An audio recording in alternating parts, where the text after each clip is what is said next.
Assalamualaikum warahmatullahi wabarakatuh.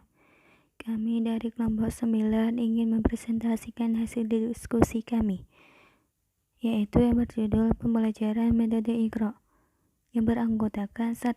Risman Risnaini, 2. Arini Nurul Hidayah. Bagian A. Pengertian metode Iqra. Metode Iqra adalah suatu metode membaca Al-Quran yang menekankan langsung pada latihan membaca.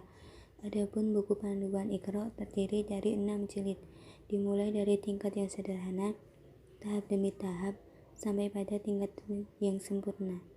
Metode Iqra ini dalam prakteknya tidak membutuhkan alat yang bermacam-macam, karena ditekankan pada bacaannya. Membaca huruf Al-Quran dengan fasih, bacaan langsung tanpa dieja, artinya diperkenalkan nama-nama huruf hijaiyah dengan cara belajar siswa aktif atau CBSA dan lebih bersifat individu. Bagian B. Pencetus atau penemu metode Iqra. Metode Iqra ini disusun oleh Ustadz As'ad Humam yang berdomisili di Yogyakarta. Kitab Iqra dari ke-6 jilid tersebut ditambah 1 jilid lagi yang berisi tentang doa-doa dalam setiap jilid. Terdapat petunjuk pembelajarannya dengan maksud memudahkan setiap orang yang belajar maupun yang mengajar Al-Quran. Bagi kebanyakan umat Islam Indonesia, nama Ki Haji As'ad Humam sudah tidak asing lagi karena karyanya berupa metode praktis membaca Al-Quran serta lembaga pendidikan TKA atau Taman Kanak-kanak Al-Quran dan TPA atau Taman Pendidikan Al-Quran telah menyebar ke seluruh Indonesia, ke Malaysia, dan mancanegara lainnya. Bahkan di Malaysia, metode Iqra ditetapkan sebagai kurikulum wajib di sekolah. Sebelum Ki Haji As'ad Humam meluncurkan metode Iqra, memang sudah ada metode membaca Al-Quran yang dimanfaatkan oleh umat Islam Indonesia, antara lain dalam metode Juz Amma, metode Al-Banjari, metode Al-Barqi, dan banyak metode lainnya. Haji As'ad Humam dalam menyusun karyanya ini juga berdasarkan metode yang sudah ada sebelumnya. Tetapi begitu metode Iqra muncul sekitar tahun 1988, langsung mendapat sambutan hangat masyarakat. Sebab metode yang digunakan juga praktis dan membuat anak kecil bisa cepat membaca Al-Quran dengan fasih dan tartil. Padahal sebelumnya anak-anak seusia TK umumnya belum bisa membaca Al-Quran. Pada awal Februari tahun 1996,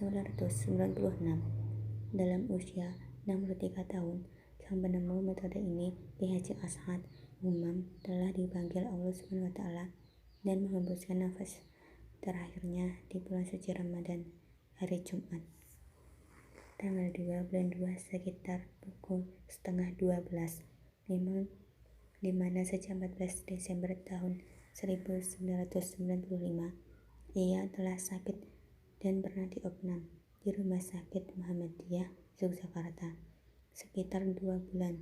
Jenazah Ki Haji As'ad Humam disolatkan di Masjid Baitur Rahman, Selok Raman, Kota Gede, Jogja, tempat ia mengabdi pada saat pelepasan menuju tempat peristirahatan terakhir jenazah bapak 6 anak dan kakek 10 benar-benar dikenang masyarakat luas, baik masyarakat Indonesia maupun mancanegara. Dan C. Perkembangan. Tak mengherankan kalau metode Iqra berkembang pesat. Sampai saat ini, tahu data penulis tahun 2007 tercatat 30.000 TKA atau TPA dengan santri mencapai 6 juta lebih menerapkan metode ini. Bulan Juli tahun 1995, Presiden Soeharto mewisuda ribuan santri TKA atau TPA. Bahkan Presiden juga melakukan hal yang serupa di Jogja dalam berbagai event, misalnya MTQ juga acap menampilkan santri TKA yang mendemonstrasikan kemampuan mereka membaca Al-Quran.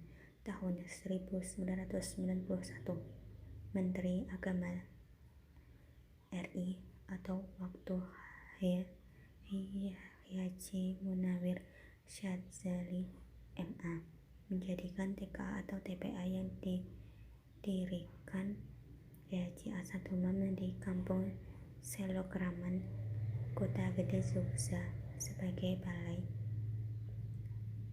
Litbang LPTI Nasional yang berfungsi sebagai balai latihan dan pengembangan dan lembaga pengembangan tilawatil Quran.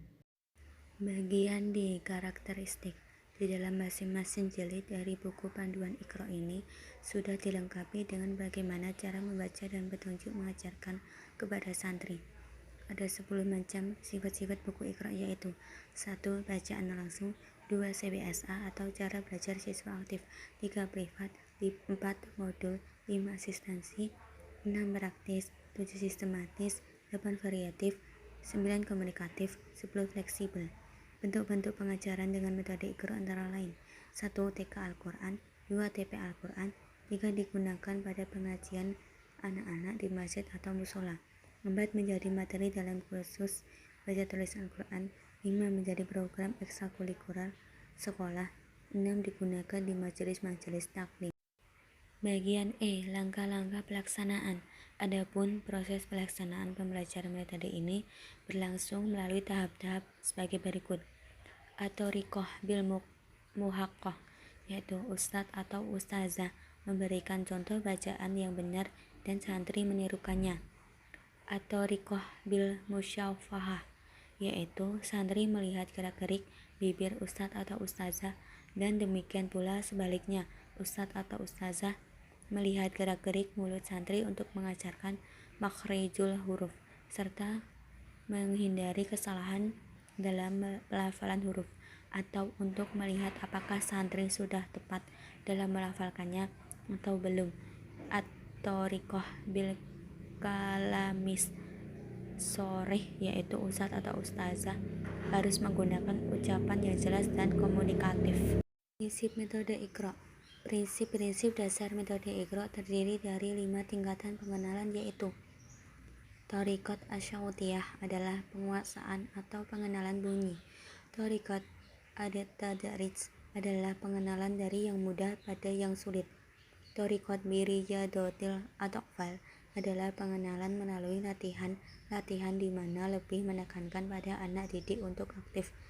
Atau wasuk fi Maqasid lafil alat adalah pengajaran yang berorientasi pada tujuan, bukan pada alat yang dipergunakan untuk mencapai tujuan itu, yakni anak bisa membaca Al-Quran dengan baik dan benar sesuai dengan kaidah. F. Penerapan baca tulis Al-Quran dengan metode Iqra. Metode Iqra adalah suatu metode membaca Al-Quran yang menekankan langsung pada latihan membaca. Adapun buku panduan Iqra terdiri dari 6 jilid, dimulai dari tingkat yang sederhana, tahap demi tahap, sampai pada tingkatan yang sempurna. Metode Iqra ini dalam prakteknya tidak membutuhkan alat yang bermacam-macam, karena ditekankan pada bacaannya atau membaca huruf Al-Quran dengan fasih. Bacaan langsung tanpa dieja, artinya diperkenalkan nama-nama huruf hijaiyah dengan cara belajar siswa aktif atau CBSA dan lebih bersifat individual. Setiap jilidnya terdapat petunjuk mengajar dengan tujuan untuk memudahkan setiap peserta didik atau santri yang akan menggunakannya, maupun ustadz atau ustazah yang akan menerapkan metode tersebut kepada santrinya. G. Sistematika buku Iqra. A. Jilid 1. Pelajaran pada jilid 1 ini seluruhnya berisi pengenalan bunyi huruf tunggal berharokat fathah. B. Jilid 2. Pada jilid 2 ini diperkenalkan dengan bunyi huruf-huruf bersambung berharokat fathah, baik huruf sambung di awal, di tengah, maupun di akhir kata. C. Jilid 3. Pada jilid ini barulah diperkenalkan bacaan kasroh dengan huruf bersambung, kasroh panjang karena diikuti oleh huruf yang sukun, bacaan domah dan domah panjang karena diikuti oleh wawu sukun. D. Jilid 4. Pada jilid 4 diawali dengan bacaan fathah, tanwin kasroh, tanwin, domah, tanwin, bunyi ya sukun dan wawu sukun, mim sukun, nun sukun, qalqalah, dan huruf-huruf hijaiyah. lainnya yang berharokat sukun. Jilid 5. Isi materi jilid 5 ini terdiri dari cara membaca alif lam komariah, wakof, mat farai, nun sukun atau tanwin, menghadapi huruf-huruf idgham bigunah, alif lam samsiah, alif lam jalalah, dan cara-cara membaca nun sukun atau tanwin menghadapi huruf-huruf idgham bila gunah. Jilid 6. Isi jilid ini sudah memuat bigunah yang diikuti semua persoalan tajwid. Pokok pembelajaran jilid 6 ini ialah cara membaca nun sukun atau tanwin bertemu huruf-huruf, cara membaca nun sukun atau tanwin bertemu huruf-huruf iklab, cara membaca nun sukun atau tanwin bertemu huruf-huruf ikhfa, cara membaca dan mengenalan huruf wakof, cara membaca wakof pada beberapa huruf atau kata yang mustilat, dan cara membaca huruf-huruf dalam fawatihu suwar. Kelebihan metode Iqra. Adanya buku atau modul yang mudah dibawa, dilengkapi dengan beberapa petunjuk teknis pembelajaran bagi guru serta pelatihan dan pendidikan guru. CBSA, cara belajar siswa aktif. C. Bersifat privat atau individual. D. Menggunakan sistem asistensi. Guru mengajar dengan pendekatan komunikatif. F. Dengan menggunakan bacaan yang langsung mengenai bunyi bacaan tanpa memperkenalkan huruf hijaiyah. G. Sistematis dan mudah diikuti, dari bacaan yang mudah ke yang sulit, sehingga mudah didengar dan mudah diingat. Kekurangan metode Iqra, yaitu A. Siswa kurang tahu nama huruf hijaiyah karena tidak diperkenalkan pada awal pembelajaran. B. Siswa kurang tahu istilah atau nama-nama bacaan dalam ilmu tajwid. J. Faktor penunjang pembelajaran baca tulis Al-Quran dengan metode Iqra. Yang pertama, semua guru kelas dapat membaca dan menulis huruf Al-Quran serta melaksanakan sholat. 2. Tersedianya buku-buku paduan Iqra dan alat-alat bantu pembelajaran lainnya seperti kartu huruf, kaset, tipe recorder, dan alat-alat pembelajaran yang menunjang. 3. Untuk menunjang agar siswa mampu membaca dan menulis Al-Quran dengan mudah, cepat, dan baik sesuai metode Iqra. 4.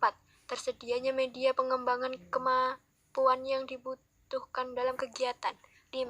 Sikap ulet yang dimiliki oleh guru RA Perwanida dalam melaksanakan metode. 6.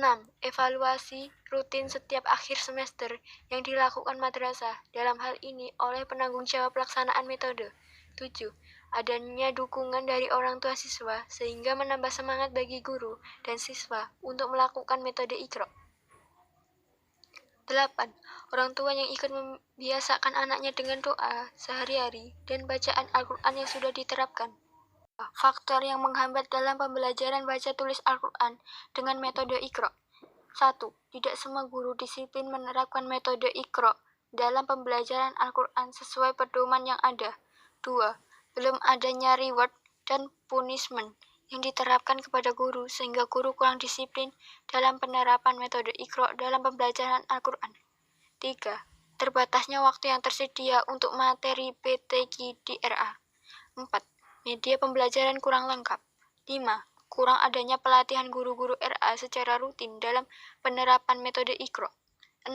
Kurang adanya kesadaran dari sebagian orang tua yang memperhatikan anaknya dalam pembelajaran Al-Quran.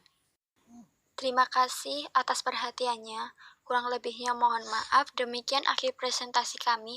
Semoga bermanfaat untuk kita semua. Wassalamualaikum warahmatullahi wabarakatuh.